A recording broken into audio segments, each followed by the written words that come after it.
Sometimes the people with the least give the most, and sometimes the ones with everything don't even realize what true kindness looks like. This is the story of a tired, forgotten man, and a woman whose life seemed perfect on the outside, until one rainy night changed both of their worlds forever. Rafik was a man most people didn't see anymore. At 52, life had chipped away at his dreams one by one. Once, he had a small repair shop in the old part of the city, and a wife who smiled at everything he said.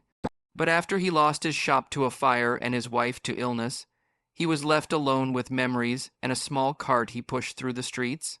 Every morning before sunrise, Rafik would load his cart with tools and small items he found or repair: doled radios, fans with wobbly blades, bent umbrellas, shoes he stitched back together. He sat near the bus station, hoping someone might buy something or pay him a few coins to fix a broken bag strap or a watch chain. He didn't beg. He believed in earning, even if it was just a few rupees a day. But his clothes were worn and faded, his shoes mismatched, and his hands rough from work and weather. Some days he earned enough for tea and bread. Other days he went to sleep hungry under the tin roof of a small shed he called home. What kept him going was a quiet belief that the world, no matter how harsh, still had moments of grace. He remembered his wife's voice telling him once, "When we give, Allah gives back in ways we don't expect." He held on to those words like a warm blanket on cold nights. But the world around him moved fast. Most people didn't look at him. Some crossed the street to avoid him, thinking he was a beggar. Others tossed an old broken item his way without saying thank you. He smiled anyway, even if few noticed. One evening, tired from walking all day, he stopped by a sheltered bench outside a closed clothing shop. His back ached, his stomach rumbled. He wiped the sweat from his forehead and looked up at the darkening sky. He thought about the old photograph of his wife he kept folded in a tin box. He wished he could talk to her just for a moment. Passing cars splashed through puddles as streetlights flickered on. The air smelled of dust and rain. People hurried to their homes, shielding themselves with umbrellas and jackets. To them, he was just part of the background, like a pole or a stray cat. Rafik wrapped his thin shawl around his shoulders and waited for the rain to pass. He was tired, but he didn't complain. He had learned long ago that life didn't always listen. What he didn't know was that fate was moving quietly, weaving something unexpected into his story. Something that would begin with his kindness, not to someone poor or helpless, but to someone who had everything yet felt lost in ways no one could see. And on a night darker than usual, that moment arrived. A heavy storm rolled in just after sunset. The sky cracked with thunder, and rain came down in fierce sheets. People rushed faster, pulling jackets over their heads. Rafik pushed his little cart under an awning, water dripping from his sleeves. Across the street, a sleek black car slowed near a quiet road. The driver, a woman in a white coat, struggled with the steering wheel. One of the tires had burst on a sharp piece of metal. She pulled over near the curb and stared at the flat tire, frustration and panic building inside her. Her name was Zara. She was in her early 30s, dressed elegantly, with diamond earrings and polished shoes. She owned a chain of boutiques and came from a wealthy family.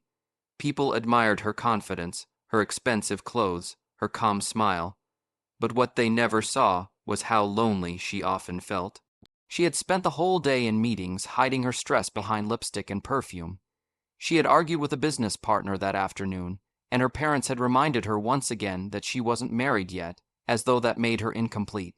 Now, in the pouring rain, with no help in sight and her phone battery flashing red, she felt exhausted. She tried calling a driver, but the call dropped. She stepped out of the car and examined the tire, rain soaking her coat. Cars zoomed past without slowing. Across the street, Rafik watched. He saw the woman struggling, slipping slightly on the wet road. He looked at his cart, then at the sky. He didn't think about who she was or what she had. He just saw a person in need. He hurried across the street, shielding his head with his shawl. Zara turned, startled, as he approached. She stepped back slightly, unsure. "Be by, the tire is flat," he said gently. His voice was soft, respectful. "I can help if you allow." She hesitated. She looked at his worn clothes, his wet shoes, his rough hands. For a second, she assumed he wanted money. but there was no greed in his eyes, only concern. Without waiting for thanks, Rafik crouched by the tire. He took out his small jack and tools from the cart he had dragged with him. Rain hit his back as he worked. His hands moved carefully, loosening nuts, lifting the car, replacing the tire with the spare from her trunk. Zara stood silently, watching as water ran down his face. No one else had stopped. Not a single passerby had asked if she needed help. Cars passed, spraying muddy water near them. Some people glanced, then turned away. A couple walking under an umbrella whispered to each other and kept going. One man in a suit looked at them with suspicion and shook his head. Rafik tightened the last bolt and lowered the jack. His knees were soaked. His shirt clung to his skin. "It is done," he said, stepping back. Zara reached into her bag to offer him money, unsure how much to give, unsure what was appropriate. But what happened next made her expression freeze. As Zara pulled out a few large notes, Rafik gently shook his head. "No, Bibi," he said with a tired smile. "Keep it. You may need it for the road." She blinked in surprise. "But you helped me in the rain. At least take this." He wiped his forehead with his sleeve. "You don't have to pay for kindness," he said softly. "I just hope someone would help my daughter this way if she were alone somewhere." Those words pierced something inside Zara. She lowered the money slowly, feeling a knot in her throat. She watched this soaked, shivering man push his tools back into his cart. He didn't ask for thanks. He didn't even wait for it. Before she could speak, thunder cracked again, and the rainfall turned harsher. Without thinking, she said, "Wait, please." Rafik paused, surprised. She stepped closer. "At least come inside the car until the rain slows." He hesitated, looking at his wet clothes. "My clothes will dirty your seat." "It doesn't matter," she said quietly. He sat in the passenger seat while she turned on the heater. For a moment they sat in silence, the sound of the rain filling the space between them. She looked at his hands, scarred, cold, and trembling slightly. Something inside her shifted. All her life she had been surrounded by wealth, but rarely by sincerity like his. "Do you have somewhere to go?" she asked gently. He nodded. "There is a shed where I sleep. It's not far." She hesitated. "May I drop you?" He smiled faintly. "I don't want to trouble you more." "You helped me when no one else stopped," she replied. "Please allow me." After a moment he agreed. They drove through the rain, soaked streets until they reached a narrow lane near old brick buildings. He pointed to a roofed shed beside a wall. Before he got out, she asked, "What's your name?" "Rafik." He said. She nodded. "I'm Zara." He stepped out, nodding farewell with gratitude in his eyes. But as he approached the shed, Zara's heart tightened. She looked at the broken walls, the leaking roof, the darkness inside. She could not leave like this. The next morning, when Rafik woke to the sound of footsteps outside, he thought he was dreaming. A van had arrived. Workers were unloading wood, sheets of metal, and supplies. Zara stepped out, dressed simply this time, holding tea and breakfast. He stared in shock. She approached with a warm smile. "You gave me help without asking for anything," she said. "Let me return a little of that kindness."